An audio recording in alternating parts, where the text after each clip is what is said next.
Good evening.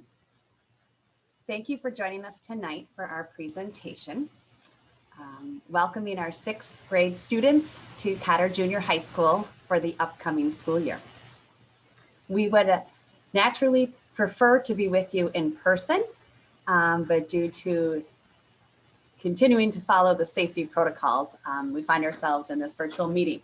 So we really appreciate you joining us tonight.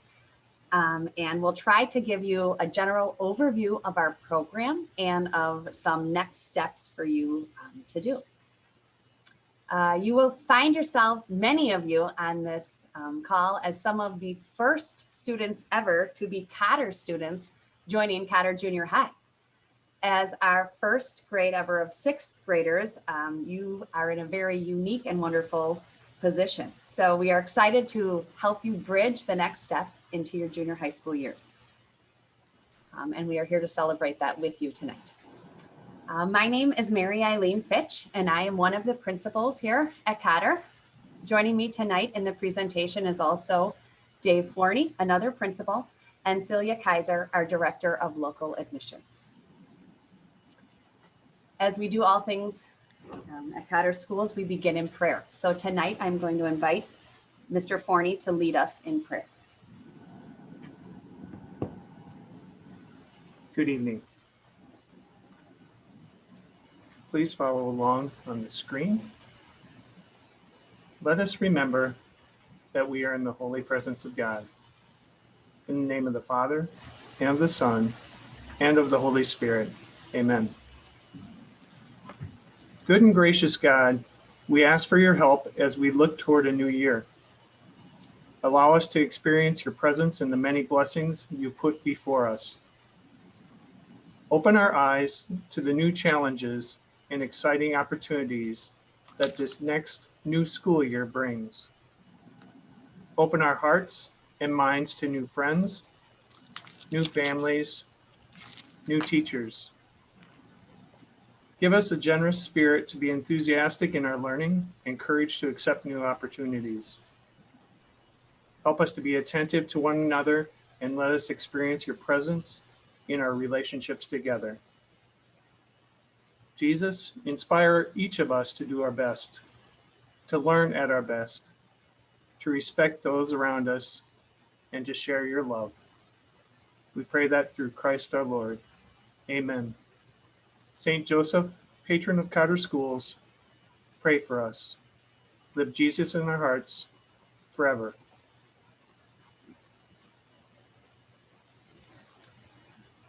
Thank you, Dave.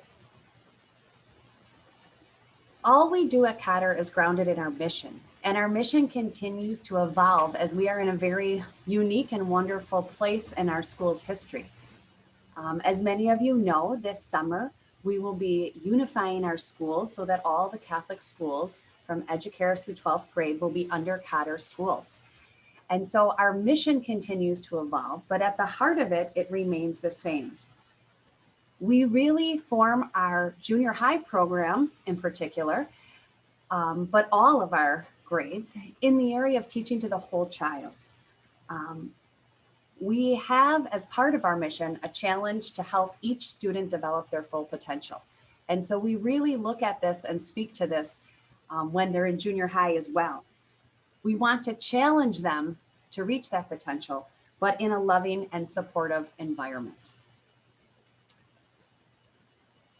Our junior high team, again, if we were in person, you would have the opportunity to meet them all. But we look forward to the day when you can do that later this summer, and then certainly have many wonderful experiences with them in the year ahead. Our junior high team, it's very clear when you meet them and when you are with them in class that they love what they do. And speaking as an educator, it's a real gift to love working with the junior high students. It shows in them every day, and they really see their role as nurturing the students. They challenge them, they guide them, they celebrate with them. And sometimes they get after them a little bit, gently when needed. But it's very clear that they love the students and they really want the students to grow, and they have the students' best interests in growing and in reaching their potential. When we talk a lot about Cotter, we often say that Cotter is a family. And sometimes it sounds cliche, but I really think it's true. People who work here, faculty and staff, feel that way. And I hope the students and families feel that way as well. And our junior high team certainly sees themselves as an extended family and as treat each other and treat our students in that way. I think part of their gifts as instructors is that compared to, for example, elementary school teachers, they have really specialized areas of instruction. And so that's a little bit of a difference between students when they're coming in from 6th grade into 7th grade. But the team has a collective responsibility for the growth of our students. And so each student is all of our students, and we work to support them in the ways they need to get the most out of their education while they're here.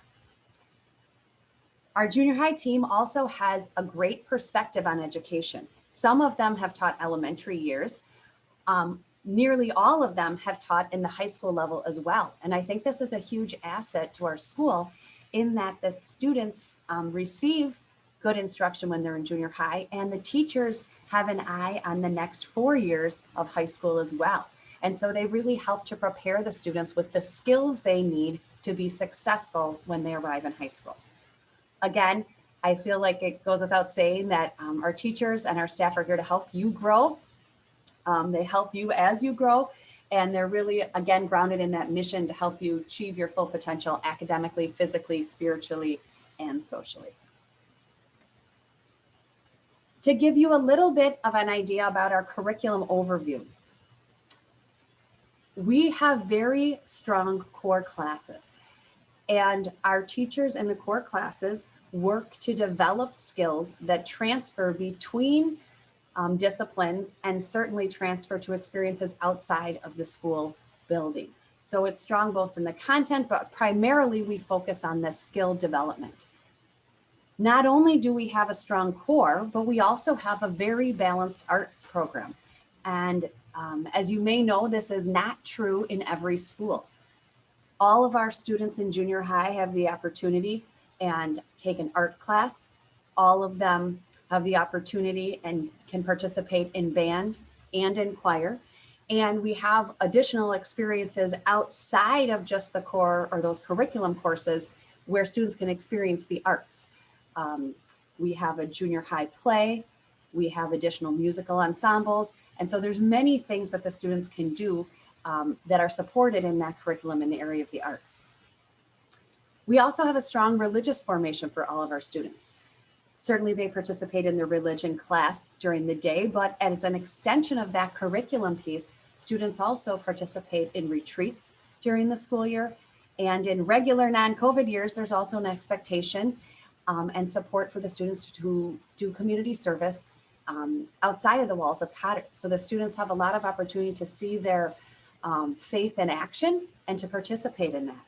We also have masses. There's a weekly mass, again, in non-COVID years. I have to clarify because we have a lot of changes this year. But we have mass available on Friday mornings prior to school that is available. And we also have all school masses that the students participate in. And so there's a balanced sort of religious formation. We also work with our local pastors and try to build in some of those experiences so that the students can carry them again outside of the school walls. Another benefit of our program is STEM for every student. So this isn't a selective opportunity or a class only for some. All of our students in junior high will participate in STEM classes.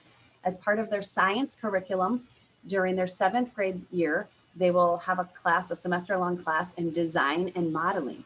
And the purpose of that is to have a better understanding of some of those practices, and it culminates in not only drawing and preparing, but in trying to create a toy for a student with special needs. And so that coursework, again, gives students a sort of an underlying idea of some of those engineering and design practices. And then in 8th grade, every student takes a class in automation and robotics. And so similarly, they learn about the computer programming that goes along with it, and they have some hands-on experiences in that area. Those are in addition to their classes in life science and earth science that occur at this age. Another benefit of the program is we do have advanced coursework. So we have students in varied levels of math. And so we try to give some opportunity for students to advance if they need that, or to gain additional support if they need that. Additionally, most of our teachers work to really create projects that support and allow for differentiation of instruction within the classroom. So a lot of the projects can highlight certain students' gifts and can give students an avenue to explore something at a deeper level if that's an area of interest for them. We looked at History Day projects, and we have science fair projects, and some of those are much larger components that give students a chance to explore a topic or an issue that they like.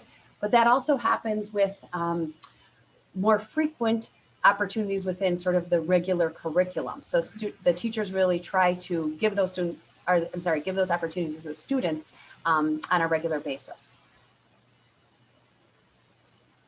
I think a few additional strengths of our program, and something that we like to speak about, is that because students remain in our system here, we really work to bridge the program between their junior high and their high school years, so that the students start off high school on a strong foot, that they have the foundation, again, of those skills that are needed. And some of the skills we're talking about in school are things like, can they read for comprehension? Do they have strong analysis skills? Do they understand research principles? Do they know how to craft a thesis statement? They're working on all these in the junior high level, so that they can start off again high school and really have a good feeling for their classes. It's also very hands-on, experiential, and project-based. We're again trying to give the students opportunities to explore beyond just their desk. Now, again, this year has been a little more challenging than in past years, and we're hopeful that moving forward, we will be able to continue to grow these types of experiences for our students. Cotter prides itself on being connected to the community and helping the students understand that they are members of a larger community and the role they play in there. And so we try to connect with businesses and organizations and service groups throughout our community to give these students more enriched experiences. We hope that we are working to meet the needs of every student. And again, I think it's a benefit of our size and our teaching staff that we are able to really hone in and in a way make it like an individualized instruction plan for each student. And then again, I already talked about the skill-based instruction in terms of academics, but we also really focus on social development in junior high. This is a wonderful time, and it's full of growth, both physical and otherwise in these years. And I think one of the very important things is helping students develop those social and emotional skills that they need to be, well-functioning young adults and adults. We also have a variety of other special programs that are open to our students by way of sort of their junior high program here. So one program is Teen Press. That's open to junior high students. They work on learning about meeting people in the community. It's sort of journalism based. They write articles and they do interviews, and they participate in things like Midwest Music Fest and the Frozen River Film Festival and other local events and people that come here, including some of our Highway 61 series. They've interviewed some of the musicians here. And so a number of things that they get a chance to talk to those people, learn about them, record a video presentation with them, and then present a story on them. So it's very cool. And it also involves sort of the video editing and things like that. Summer marching band, we have a long, wonderful career of successful marching bands here at Cotter, and junior high students have the good fortune of participating in that. So students right now, sixth graders, can participate this coming summer in the junior high marching band. I think you already have received information about that, but if you are interested and have not signed up, you certainly have that option as well. I already mentioned that we have automation and robotics, but as special things you can see in the picture on the lower level, the students sort of creating the that robot and device on the bottom and then trying to make it perform certain tricks. We also have a very, very successful speech team, and I know a number of you in sixth grade this year participated in that. And we would encourage you to continue with that it has a number of wonderful skills that you hone by participating in the speech team. We also have academic support. So our ACE program is there. Again, we talk about community service, opportunities for students to see themselves as part of our community in a larger way, and that we recognize we have many gifts and our gifts are here to serve other people. Retreats we talked about, and then the Bridge was a program that started a year ago, but then was suspended this year due to COVID, but where we have students meeting out of our campus ministry office one morning a week, and sort of talking about issues and exploring them in light of our faith, and kind of having an opportunity to grow as friends and classmates in that way. Again, just it's very important for us that we not only see ourselves as members of the Cotter community, but that a community beyond our walls, and that we work to recognize our role in helping others be as successful. And that's true for our teammates and for our classmates, for our family members and for our larger community. One final thing that I want to just talk about regarding the curriculum program is that we are blessed by being in the area of the state of Minnesota that we are, that we have a number of outdoor educational resources near us that we can take advantage of. And I know that some of you have already done these in your classes, and you've had the opportunity to spend days at the lake and do water sampling and different kinds of things like that. One really unique and wonderful experience that our junior high students in regular years get to do, and we hope that you do next year, is attend the Eagle Bluff Environmental Learning Center. We spend 3 days there, usually in February, and the students get to practice a lot of skills and learn some of our soft skills, work on teamwork, enjoy time with their classmates, do various challenges, experience the outdoors in a tech-free environment, and just have a great time with their teachers and their classmates. And again, a wonderful program that we have an opportunity to participate in while we're here. Again, we try to access the outdoors when possible. We have been blessed to have a fleet of bicycles. We have a bike lab and a group of students under the direction of Mr. Paulson who continually maintain it. And we have junior high students who get to work with that as well. We have canoes and we have fishing poles, and we have lots of things that we try to get outside to help our students use as well during their course, during their curricular time here, as well as their extracurricular activities. So that's a little bit about our curricular programming and offerings for our junior high students. Now I'm going to invite Mr. Forney to talk a little bit about the registration and some additional information. Before I go into the course registration sheet, I'd like to talk a little bit about today. We had the sixth graders come over to the St. Teresa building here for a step-up day of mini classes, and it was a lot of fun and a lot of energy, and it was great. And it was just awesome having them here. We had some eighth graders that were their guides and brought them over and went from activity to activity with them.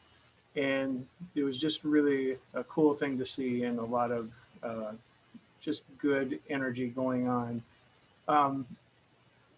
Today was really a unique day because this morning we celebrated with our seniors who had their senior retreat and baccalaureate mass that was live streamed with Bishop Quinn in the theater this morning.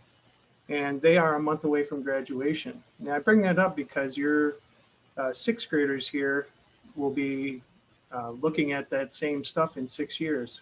So we have got new students coming in, and we have kids exiting, all today, and we meet the needs of both. And it was just a fun day, a lot of great things going on, and so we look forward to having your kids for 6 more years, and it will go fast. So enjoy it, and I would say embrace those opportunities and the things that are set before you. Some of the seniors shared this morning, they wish they would have done some things differently. Like, I wish I would have studied more, or I wish I would have reached out to somebody and met a new friend. So we're asking you as sixth graders coming into seventh grade to take risks like that. Work hard, meet new people. Don't be afraid of failure. We're going to get better and work together. You're in a really safe environment, and we care about you and want you to be successful, and we're going to work together to do that. Today also your child received a course registration sheet. I have one up on the screen here. This one's from last year, so it's a little bit different. Seventh graders will take really 5 core classes: English, math, social studies, science, and religion. Uh, Next year, they will also take the opportunity to take Spanish and some other classes. They'll have a half a year of PE, half a year of art, and they'll be able to choose from band, choir, and Spanish, I believe. And then there's also academic support with Learning Center. So if you feel that there's need for extra help, we do have that available. So ask for the sheet. It could be in their book bag, or maybe they showed it to you already, and go through that. And those are due April 30th, I believe. So please get those back to us, and we'll start to put schedules together. If you have any questions about the curriculum, please get a hold of us. Again, as Mary Lane talked about, it's all part of our mission. You know, the academic piece and the whole child, those pieces all fit. Student life is also part of that mission. And we do have high academic and behavior standards. I always say, you know, of our Cotter students, you're a Cotter student, so we do expect more. It doesn't mean that you're better than somebody else, but our expectations maybe are a little bit higher, and we do expect you to treat others with kindness and respect and to do the right thing. And so as we work with our kids in school and in our activities, those are at the the very front of what we do. We also have dress code, as you see, and most of you are already familiar with that. That is located on our website in case you need to figure out what to buy or to wear or whatever it may be. Our junior high phone policy is basically this: no phones are allowed in junior high. It just has worked out over the past few years to do that. And, we just feel it's a good thing not to have phones available for kids to be using during the day. We also provide academic and social support. We have a counselor here that works with kids. We have that support for every student. We have academic counselor that helps in the scheduling process. And then finally, for immunizations, we would just ask that you would have those up to date. We do keep record of that here, and our school nurse will be asking for immunizations to be updated if you aren't up to date. In addition, with sports, you'll have to have a physical every 3 years. So if you've not had one, you'll need one coming into 7th grade if you want to participate in sports. If you had one last year, you should be good for a couple more years. Activities are a big part of our Cotter community, and it involves sports, which happen each of the seasons. At the junior high level, we really look to developing the whole student, with the physical activity. And we look to know cutting at that level, opportunities to play. In some situations, a student may have the opportunity to play at a higher level. Okay. Again, make sure you have the physical from your doctor. And a lot of our sports, especially in the fall, will start before the school year. So we ask that you kind of watch the updates. Prior to the season starting, students need to also participate in impact testing. And so the athletic department will work with you to do that. Registration for sports is on the website as well. As Mrs. Fitch talked about, we do have a lot of other activities, not necessarily connected with sports: theater, band, choir, a lot of different things that we want your kids to be involved in. Speech is a big thing. The junior high also has a math team, and they've done really well in the past. And so we'd ask that, you help your students or your children decide which activities to involve themselves in. Again, as a Cotter student, we find that a lot of kids are active in a lot of different things. And so it comes down to maybe balance at some point. to be able to do some things really well and yet try different things to see if they like them or not. And that's the great thing about junior high, is that they'll have an opportunity to do a lot of different things, try a lot of different things. So by the time they get to high school, they maybe will be funneling down and picking a few less, but doing them more. At this time, I'd like to ask Mrs. Kaiser to come up, talk about enrollment and a few other things. Hello, I'm just going to mention a couple things about enrollment. If you are a current Cotter family, your sixth grader is already continuously enrolled for junior high in the fall. If you have any changes to address or billing information, please contact our business office. If you are a new Cotter family, you can contact me for a tour, schedule placement testing, and fill out an application. At that time, we will also ask for any transcripts or educational services that are needed. Whether you are new to Cotter or a returning family, we also have a few different programs to apply for financial aid or tuition grants. You can also contact me for more information or check out our website under Affording Cotter. Your next step from here will be to look for communication this summer for our back to school nights in August, where you will get to meet your teachers and drop off school supplies. That's all we have for now, so at this time we will be taking any questions. If you have any at this time, please unmute now.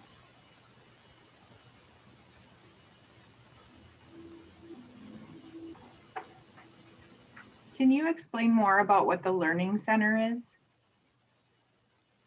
Sure. Yeah, great question. So the Learning Center is how it works out for the students. It is scheduled for 1 hour of their day. So when Mr. Forney was explaining that they could choose band and choir, Spanish, or Learning Center, students will select 2 of those classes to be in. If they select Learning Center, it is scheduled into their day. So they would have 1 period a day in the Learning Center. The Learning Center is staffed in a manner where we try to support the student in what they need for academics. So for some students, it is more that they need carved out time during the day to complete their work. Maybe some of them, they struggle to get it done outside of school, and the parents really feel like having an additional hour in the day would be helpful. Some students, maybe they need an additional one-on-one time, or there's only a few students scheduled for that hour, so there might be 4 students in the class that hour. So the adult, who's Mrs. Welly, can work with them on a smaller group basis. They can review assignments.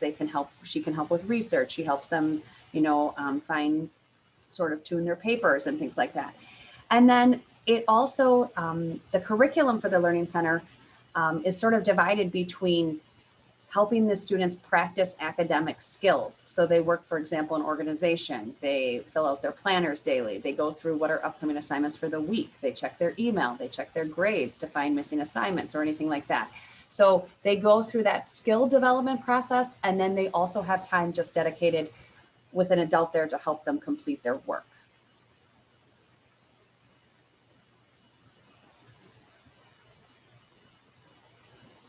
I should also note that for students, even if they don't have the Learning Center selected, the services are available to all students. So sometimes you'll have students who stop in there before or after school to receive some additional help from Mrs. Welly. But if you circle it on your course registration sheet, then it will be assigned to you for a period within the day.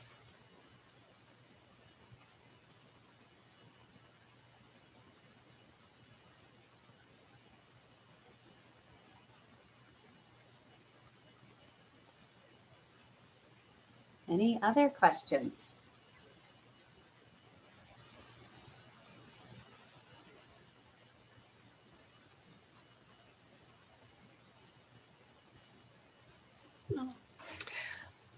Mary Eileen, with staying connected with the teachers and the students and letting them have their independence at this age, just kind of some,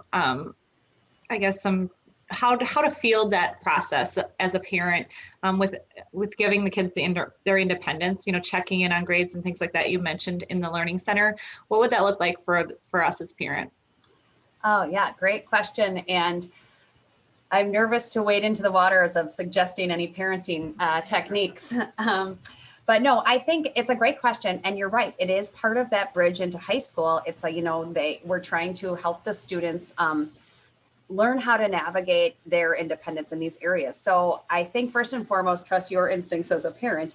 As far as what we recommend from the school setting, Mr. Forney, we wait for the first couple weeks of the school year for the teachers to get assignments out and grades in and things like that. But then pretty much every other week during the year, so every 2 weeks, you would get a grade report will be sent out from Mr. Forney. So for some parents, that's sufficient enough, and they do a check-in because it comes directly into your email, and they kind of can just check their students' grades at that time. And then if they're concerned, and there's areas of concern, they might have a more in-depth conversation with their child or make some changes. If it's going fine, there's no changes needed. I would say, I think when I talk about our supportive staff, frequently, if there's a concern for your student, or they are not turning in work, or they are missing regular assignments, or things aren't happening, you will be contacted pretty quickly from our teachers directly, and or from Mr. Forney if there's a sort of a problem surfacing in more than one class. So you will also know we have, I would say, strong communication in trying to see if there's a concern rising. I think the balancing part comes from the students would be to say, or to have our own, the students while they're here in school, we try to set them up throughout skills in each of their core classes at the beginning of the year, going over some of those things, like everyone gets a SAB in the beginning of the year. And for the first few weeks, every class is talking about writing your assignments down. So parents could begin to check that and say, okay, do you have any homework tonight? Or let me see your SAB. And if you find that your student has struggling to get assignments in, then that's something that we might say, hey, this is a good practice for you every day. We're going to recommend, that you write them down every day, and that your parents kind of check them at night.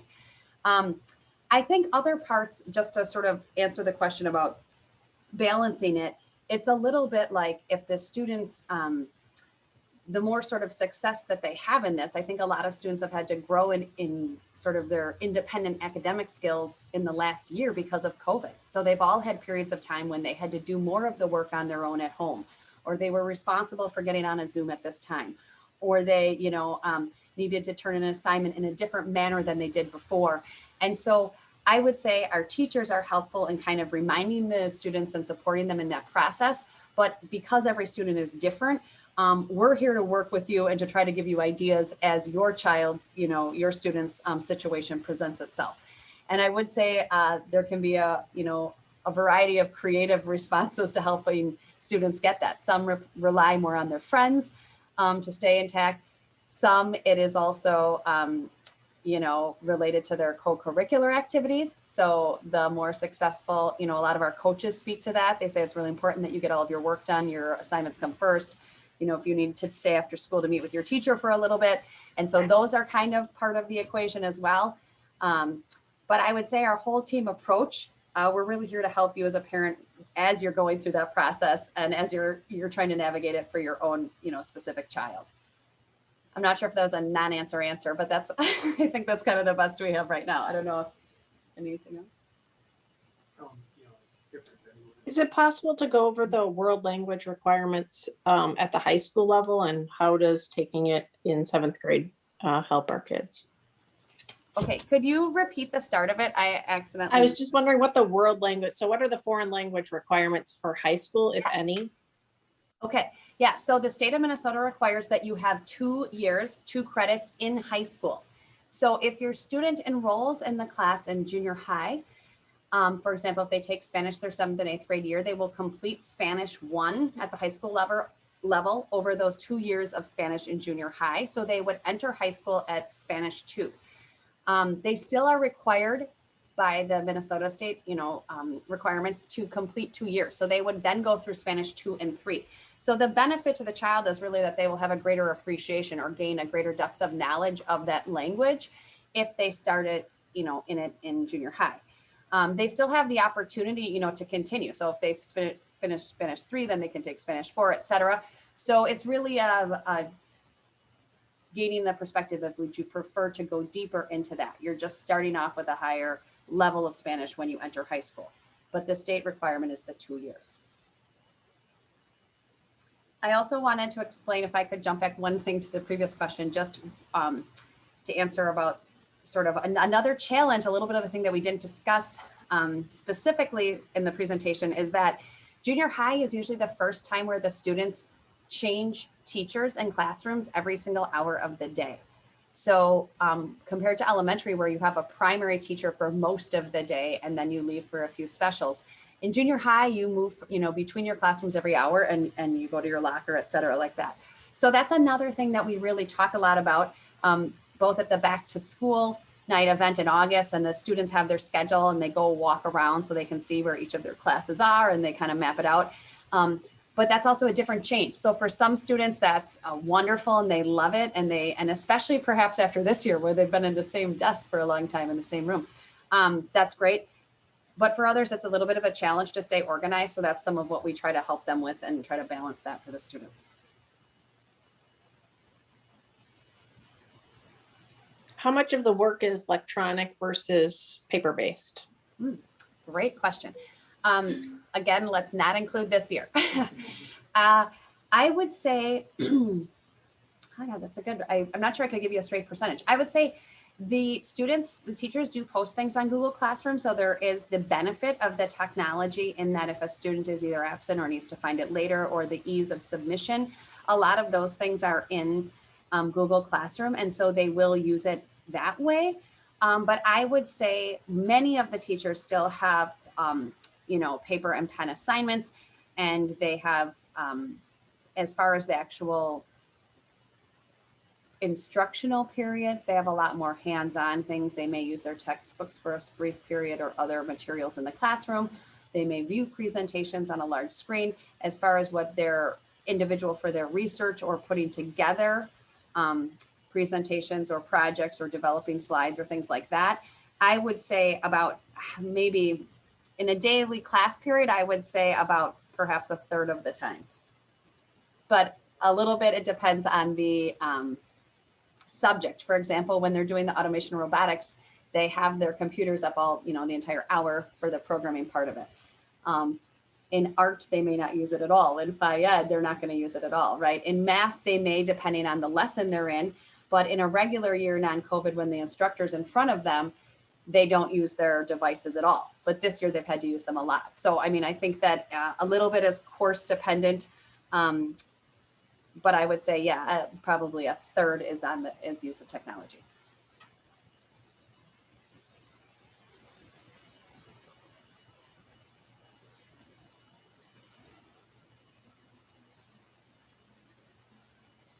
Any other questions?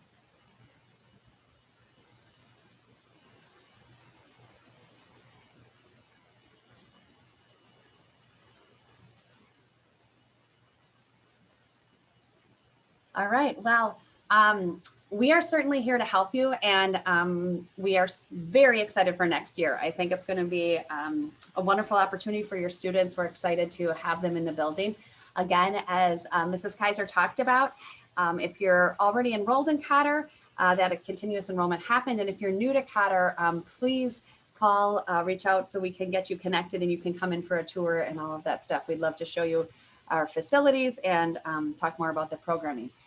If you have any questions as you try to fill that out, or just other questions that arise over the next couple months, please do not hesitate to reach out to any one of us. We'd be happy to help you and to get into more detail and to give you some examples. But I really do think it's a wonderful program, and you just see a tremendous amount of growth between the end of their 6th grade year and the end of their 8th grade year. So I think the program that we're providing here really does affords a lot of opportunities to our students. And so we're grateful that you will be a part of it. And we look forward to working with you. Thank you so much for joining us tonight. Take care.